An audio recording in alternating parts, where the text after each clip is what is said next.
Hello there. Oh, my. Feels like I've been asleep for years.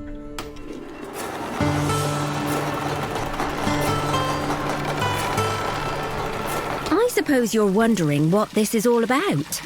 I remember your aunt being just as surprised. Allow me to introduce myself. My name is Arbitrix. I am the master of the table and a prodigious teller of tales. And you, my friend, are about to embark upon quite the adventure. I hope you're ready. The storm came out of nowhere. The ship is on its way back to the biggest port in the Crown's Islands. Its voyage has been a success. The substantial treasure on deck was, let's say, acquired by 4 scoundrels who hired the ship for their venture. Who are they, you ask? Pick them up and see for yourself. Captain Frost, commander of this ship. Not exactly one of the scoundrels, though. Thomas Turlinger, the apothecary, a genius of experimental potions with a rather questionable clientele. If you want to know more about a scoundrel, place them on one of the plinths on the table edge near you. This is Hammer, a violent thug who's really good at solving problems with her ironclad fists. Introducing Horatio Ninelives, the thrice blessed.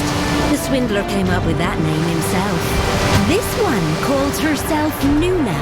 Don't ask where she got her heretical and very illegal powers of dark sorcery. As the storm swells, Captain Frost abandons the wheel. As her there at the rail shouting nonsense into the wind. The crew aren't happy. They've bewitched the captain, yells First Mate Barnabas. Abort this storm upon us!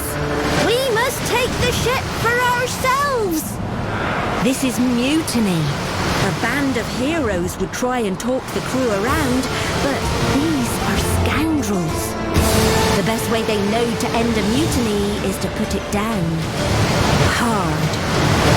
Time to fight. Each turn, you must spend all your yellow power pips to move, attack, or rest in order to defeat your foes. Move your scoundrel next to a foe. If you move too far, you'll begin to expend their power pips.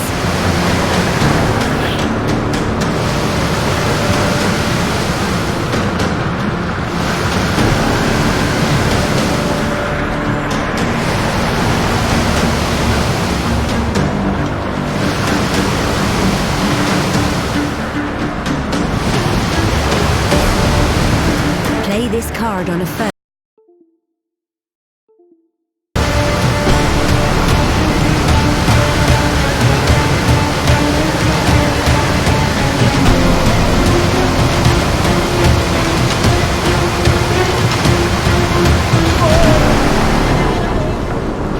Gone.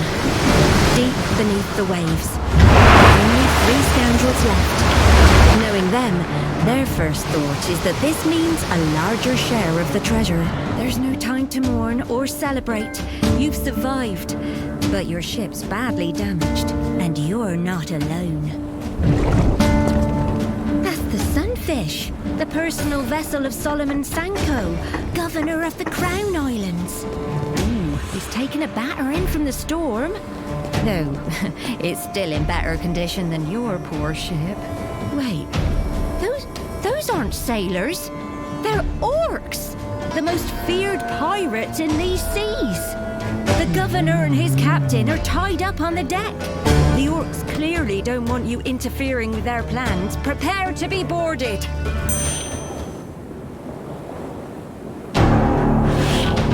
Good thing you secured the cannon. Now you can use it on the orcs.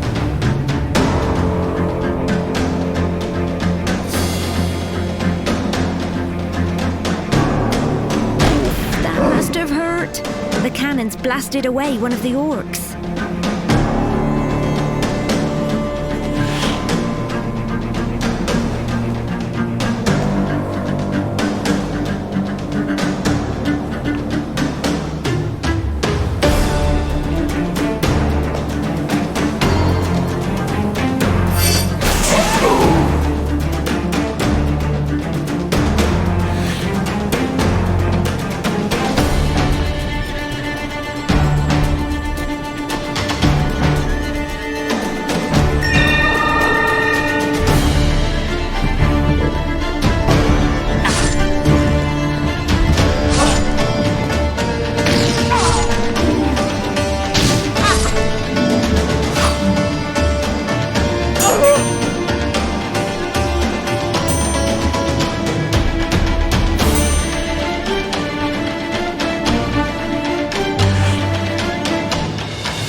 Free Governor Sanko, who is very grateful, and Captain Starlin, who is embarrassed he wasn't able to escape his bonds in time to help. Your ship's in no shape to sail. You should come with us to the capital, offers the governor.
The governor's right. Your storm-battered vessel is headed to the bottom of the ocean. It seems the scoundrels have no choice but to bring their precious treasure aboard the Sunfish. Excellent, says the governor. Take the cabin next to mine. When we get to Half Arch, you shall be properly rewarded for your bravery.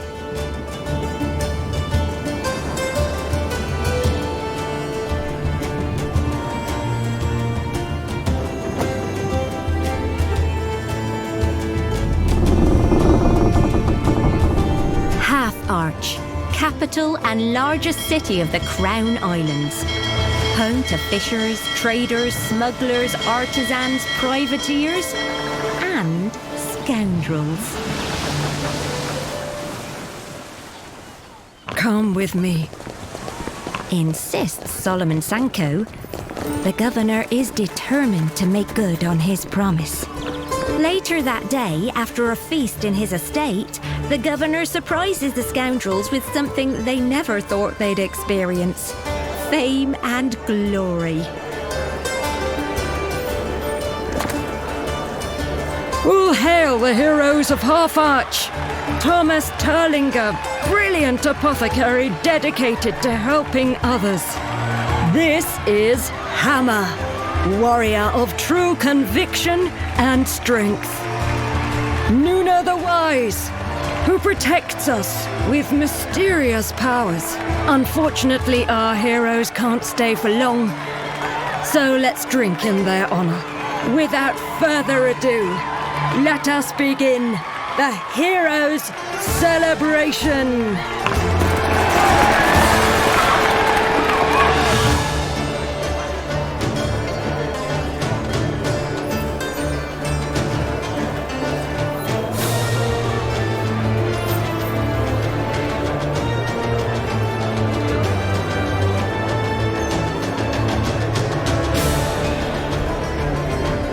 It's the heroes. Leaving already? As a shame. May we meet again in equally joyful circumstances, Captain Starling says before excusing himself.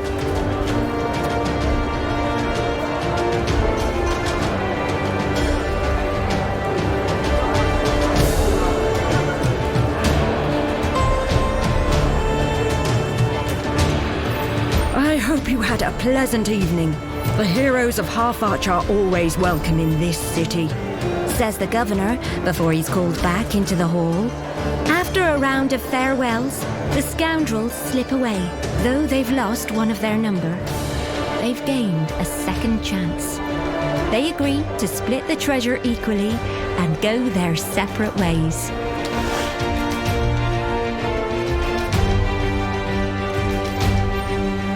Time for your award. Choose a new ability and it's yours.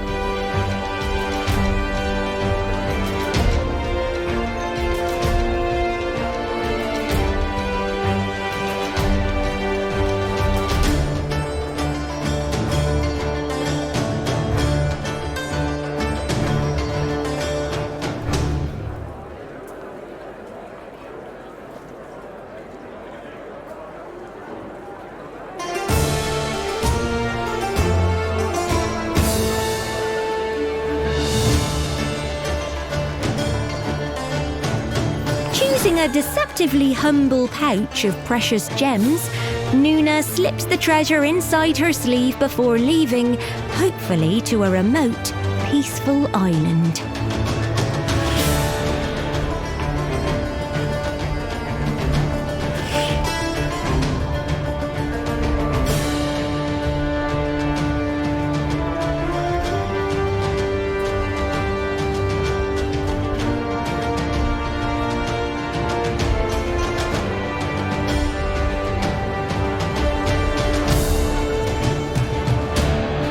Thomas appraises the treasure with a keen eye, weighing his options before scooping several stacks of coins into pouches and leaving Half-Arch.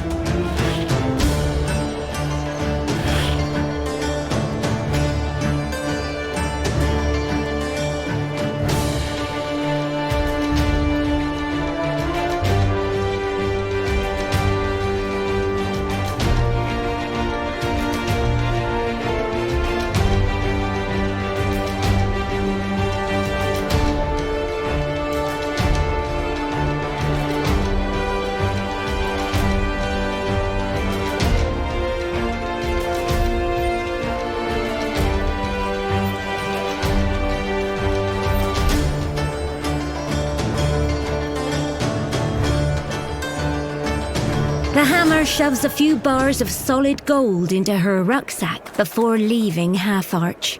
She doesn't know what her future holds, but she's never been one for making plans. And with that, the treasure chest is empty, and our scoundrels, heroes, go their separate ways, vowing to put their scoundrel days behind them. And they did. Well, at least for some time.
years is a long time.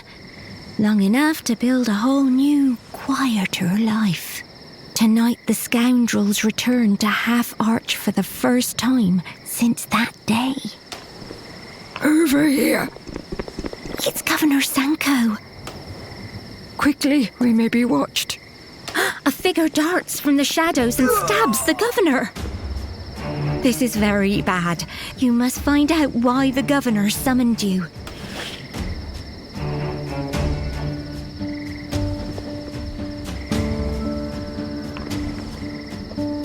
The governor is barely conscious and gravely wounded. Your scoundrel tends to him as best they can. A city watch patrol. This is not good timing. More city watch. They must have heard something while on guard duty on the West Dock. That's not good either. And then there's the governor's mysterious assailant. They're getting away. 3 problems.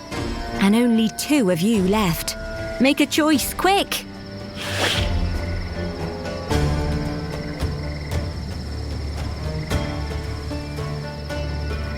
Your scoundrel will have to be fast to chase down the assassin before they get away.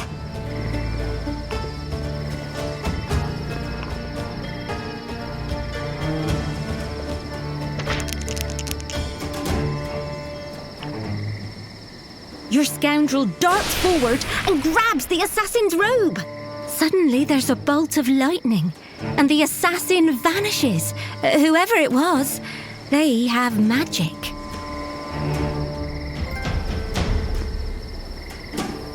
Perhaps your scoundrel can talk the officers into heading back to their post before they spot the governor's body.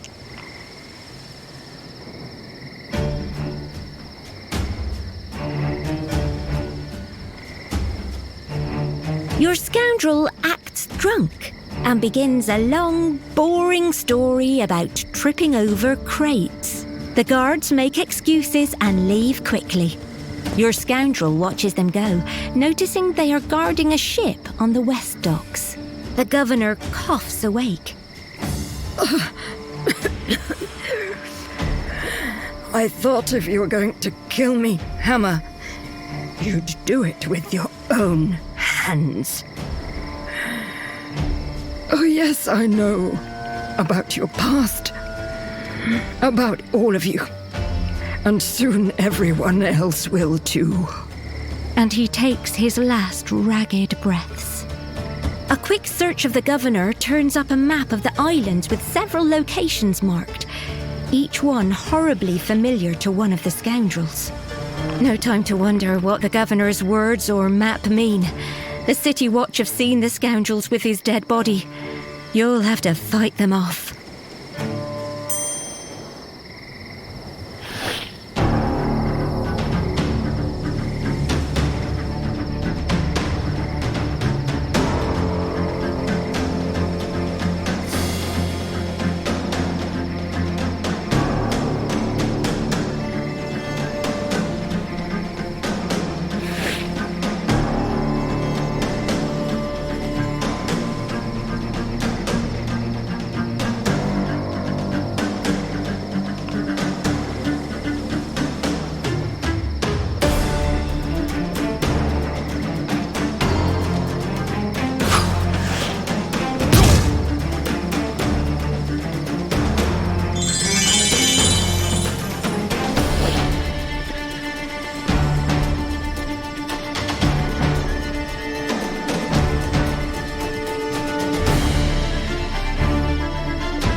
off the watch, but it's only a matter of time before more come to investigate the commotion. You need to get out of Half Arch, and that means you need a ship. At the east docks is the governor's ship, the Sunfish. He doesn't need it anymore, but there are plenty across the Crown who'll recognise it, for good or ill. The scoundrels don't recognise the ship at the west docks. The guard probably means captured pirate or smuggler. Maybe good for laying low, but who knows who owns it. Whichever one you're going to take, now's the time to choose.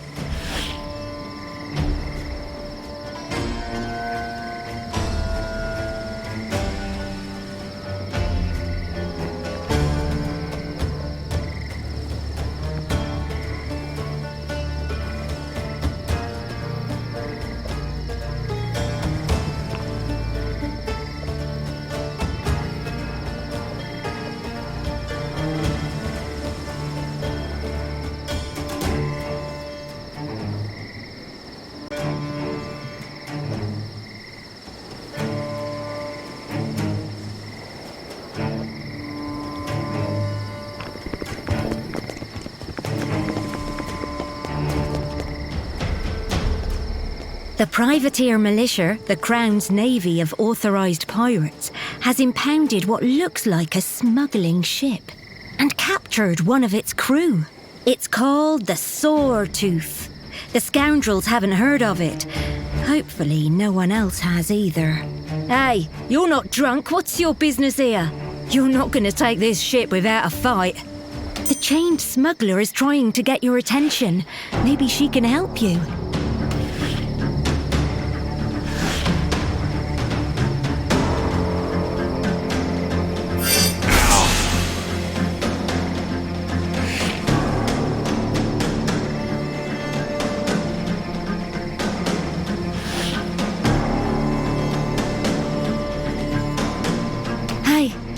You want this ship? So do I. Let me free and I'll sail it for you. She seems genuine, and you could pick that lock.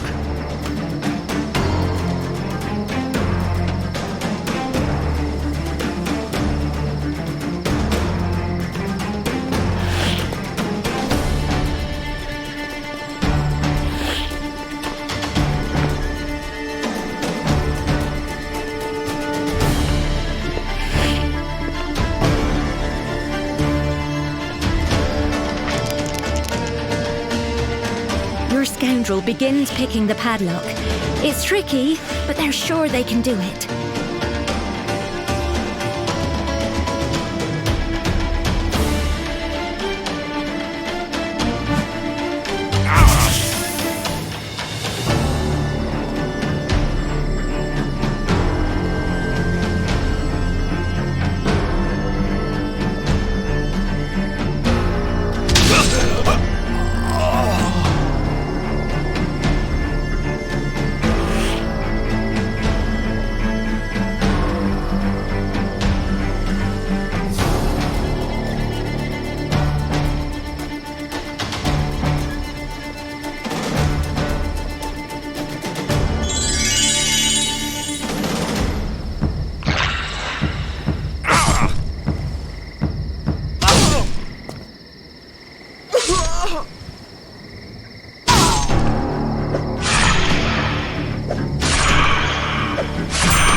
Another tumbler falls into place. Nearly done it. The smuggler's chains drop to the ground. Thanks, friend. I'm Anguilla. But let's save the introductions for after I get my ship back, eh?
The sawtooth is free. Now, what do you want with my ship? The scoundrels explain they've been framed for a murder they didn't commit, and they need a ship to escape and catch the real killers. On the run, trying to prove your innocence. Never heard that one before and believed it. But, all right, you've got yourselves a first mate. Now, say the word and we'll set sail.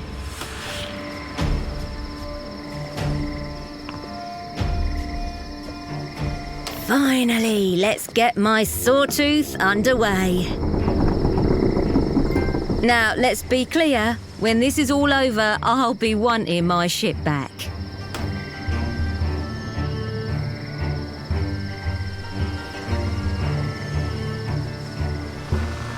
Once clear of the docks, the scoundrels examine the map they found on the Governor.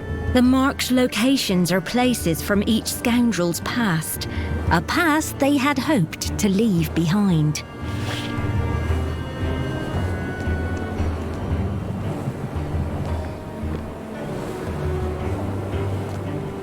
Let me see that. Anguilla snatches the map. I knew it. This is an old sailor's code on the back. I can figure out what it says, given a day or two. As you sail the Crown Islands, your choices won't just affect you.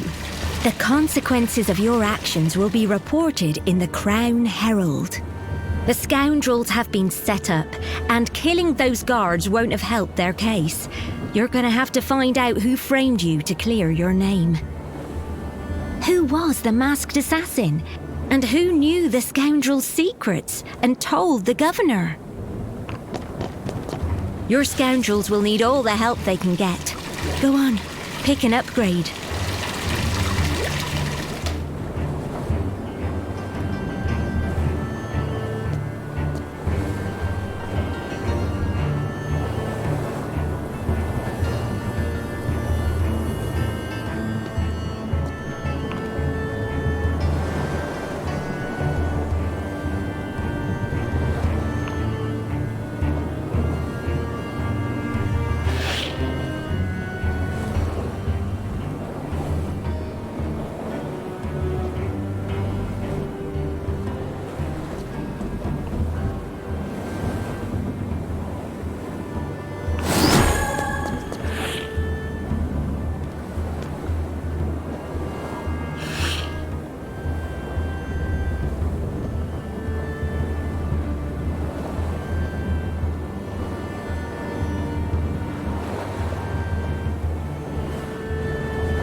While the code is deciphered, you have another clue to investigate.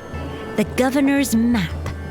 Revisiting those places will be hard for the scoundrels, but it's your only lead.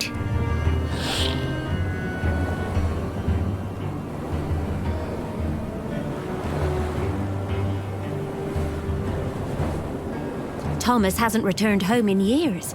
His manservant Wandsworth may know something.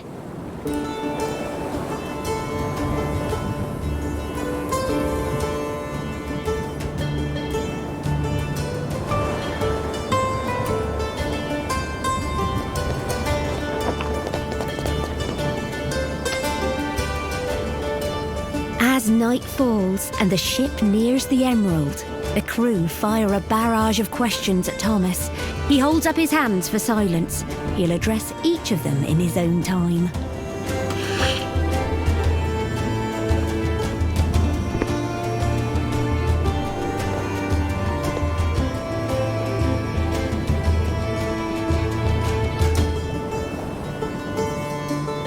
The Hammer wants to know if Thomas made any weapons here on the Emerald. He deflects by saying that there's nothing in this inventory that she would want. She gives him a cold look that says she knows how to break weapons she wouldn't use.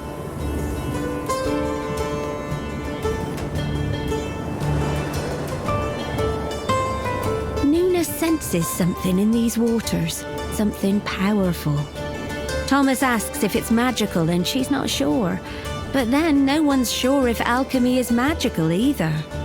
The two briefly debate whether his concoctions are part of the natural order, but when he asks how natural her powers are, she ends the conversation abruptly.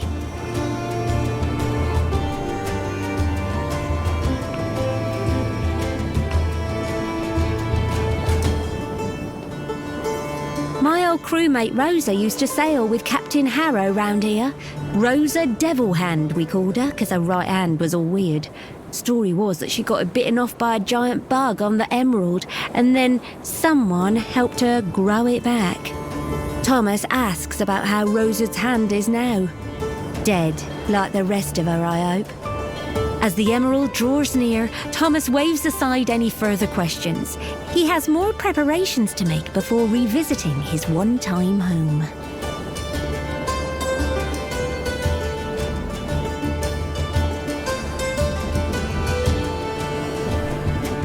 Thomas guides the ship into a water channel he knows well, despite the years since his last visit. Even in the darkness, the scoundrels can tell he's unsettled.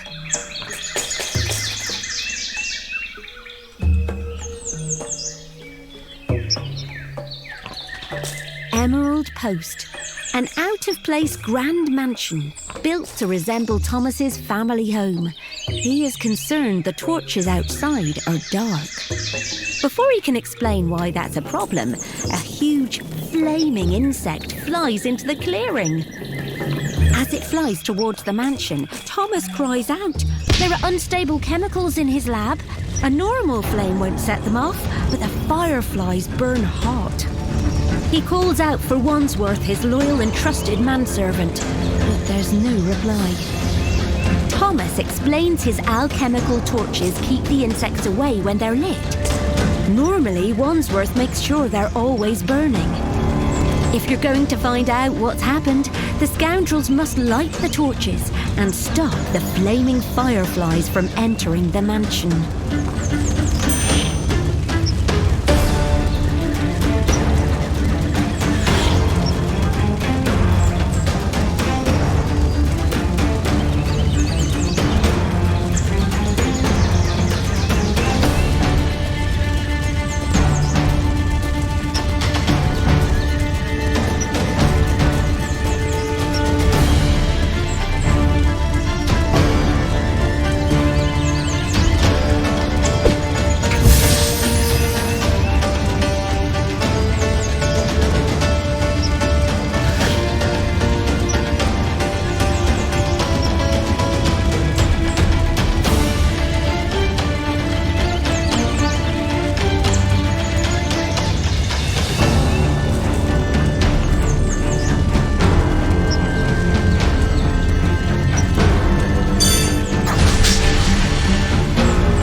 firefly coming in from the west.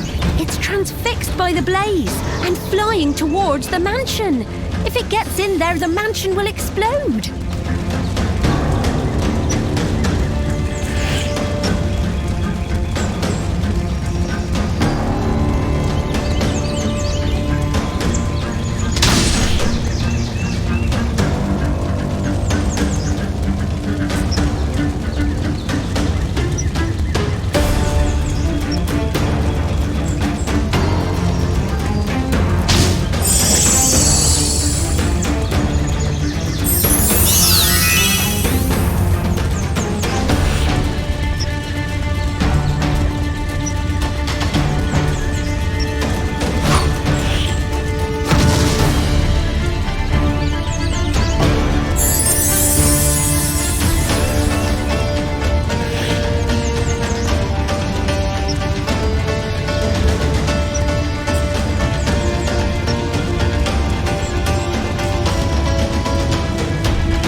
Buzzing in from the east is a flaming firefly with eyes only for the mansion. If you don't stop it, the mansion will explode in a blaze.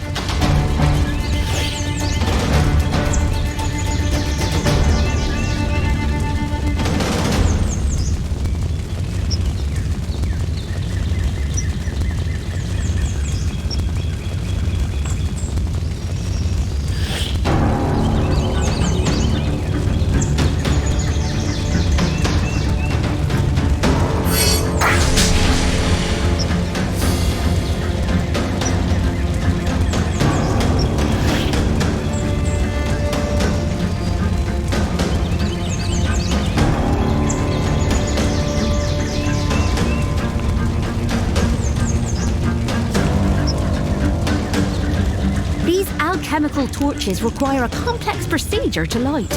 Fortunately, there are instructions on the shell, assuming your scoundrel understands it. Your scoundrel has prepared the base chemicals. Now they need to prime the ignition mixture.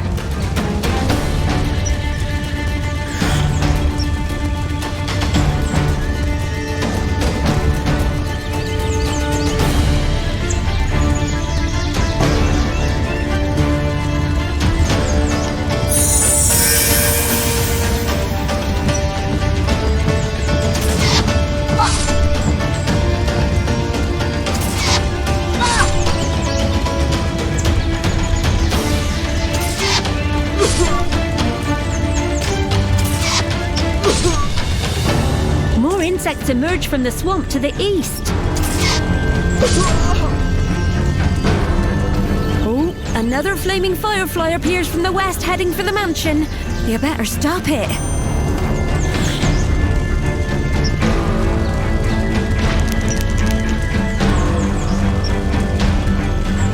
They've done it! The torch's distinctive smell is already having a dramatic effect. Now to light the other three.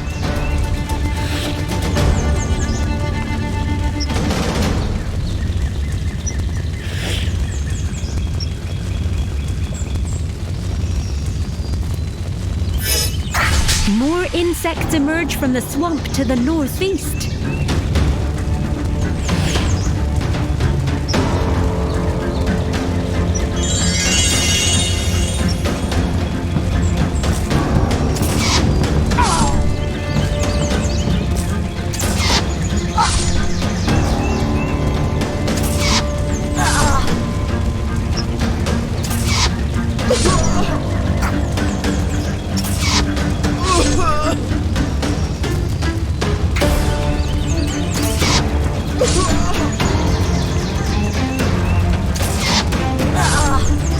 Another flaming firefly appears from the east, heading for the mansion.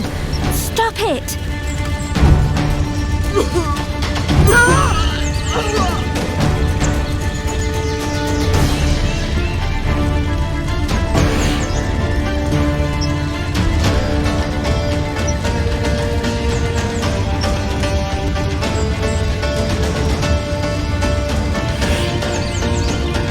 scoundrel needs to follow the procedure to light the torch. Your scoundrel has begun the lighting procedure. Keep going to complete it. Yes, that's half the torch is lit. These insects seem to have noticed what the scoundrels are up to, and they don't seem pleased.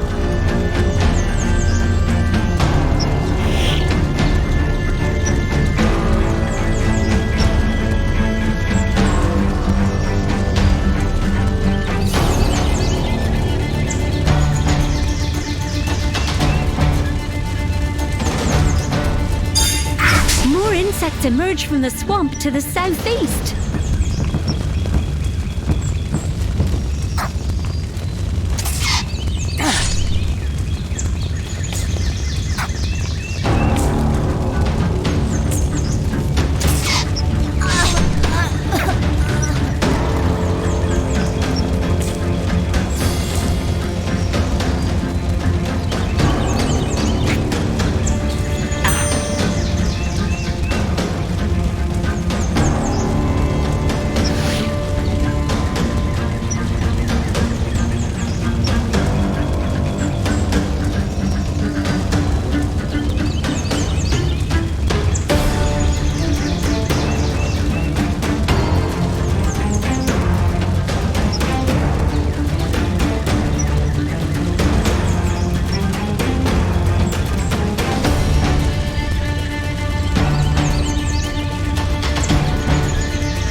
Flaming firefly enters the mansion. Oh, amazingly, the mansion is still standing, but it won't withstand another blast like that. Don't let another firefly get in there.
Never find out what happened to Wandsworth. And you don't want to have to tell everyone you were killed by overgrown mosquitoes in a swamp, do you?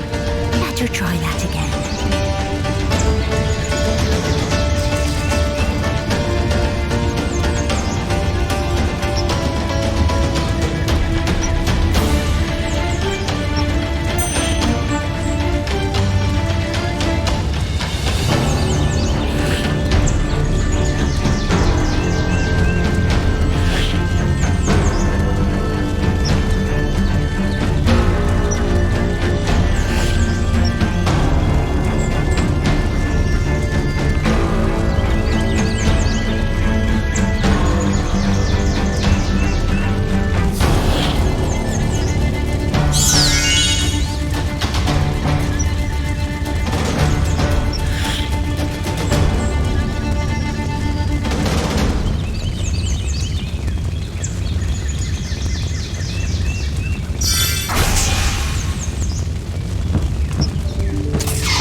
firefly coming in from the west, it's transfixed by the blaze and flying towards the mansion. If it gets in there, the mansion will explode. These alchemical torches require a complex procedure to light. Fortunately, there are instructions on the shell, assuming your scoundrel understands it. They've done it! The torch's distinctive smell is already having a dramatic effect. Now to light the other three. Your scoundrel needs to follow the procedure to light the torch. Your scoundrel has begun the lighting procedure. Keep going to complete it.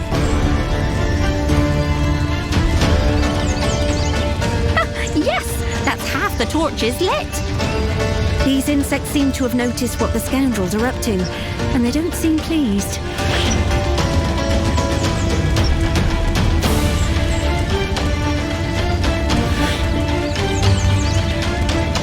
Your scoundrel needs to follow the procedure to light the torch.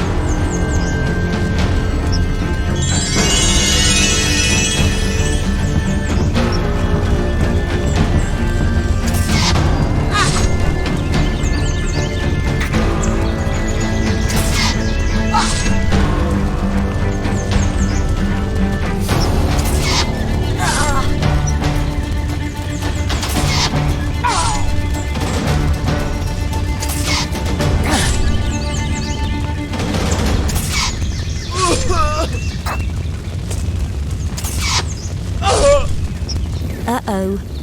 Buzzing in from the east is a flaming firefly with eyes only for the mansion. If you don't stop it, the mansion will explode in a blaze.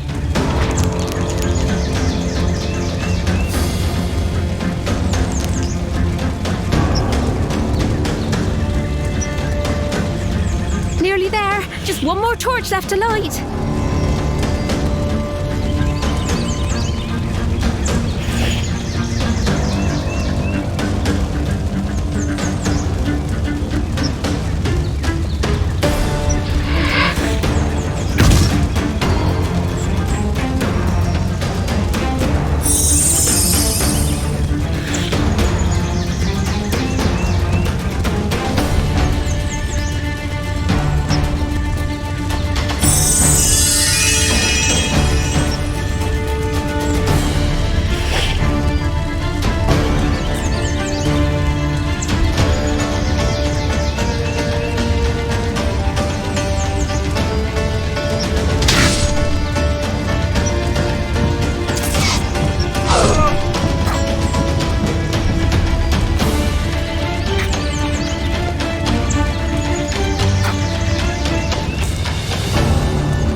Another flaming firefly appears from the west, heading for the mansion. You better stop it.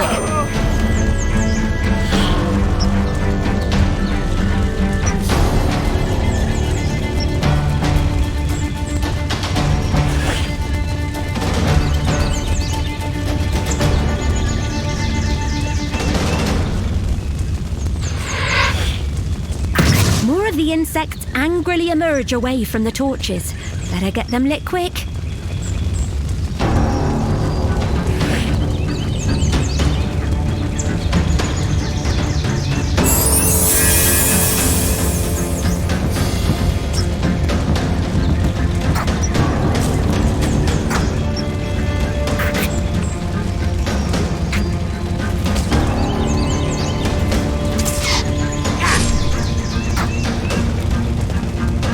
Another flaming firefly appears from the east, heading for the mansion. Stop it!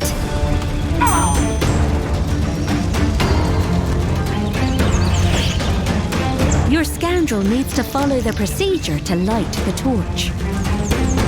Your scoundrel has begun the lighting procedure. Keep going to complete it.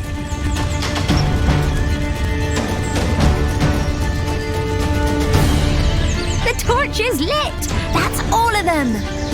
The swamp fills with the smell of Thomas's alchemical repellent.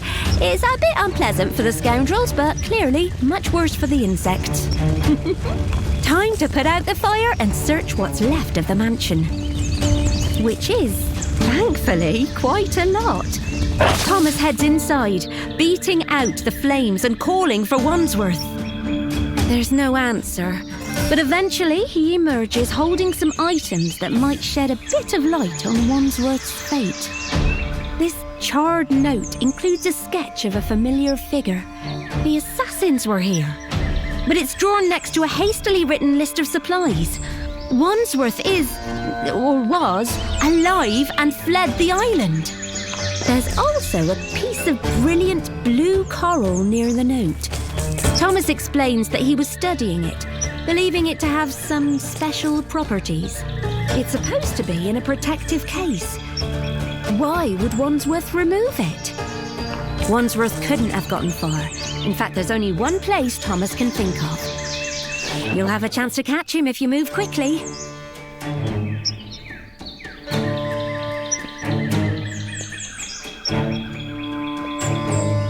Fort Rasp, an old military outpost now home to the pirate Sebastian Harrow, one of Thomas's best customers back in the day.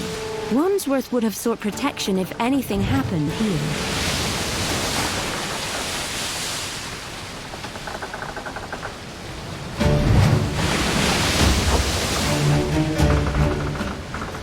Thomas directs the captain towards Fort Rasp, having been there before.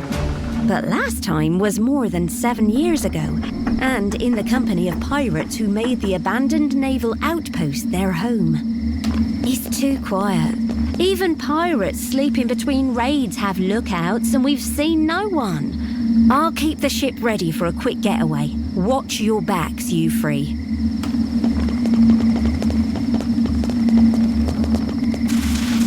It seems your captain's instincts were right. The only pirates here are dead. Thomas examines a body, but there's no obvious cause of death. All he can say for certain is it happened recently. Ahoy! That shout came from the tower at the far end. As the scoundrels approach, Thomas recognizes the figure. It's Sebastian Harrow himself, though he's looking a bit worse for wear. Who goes there? State your business.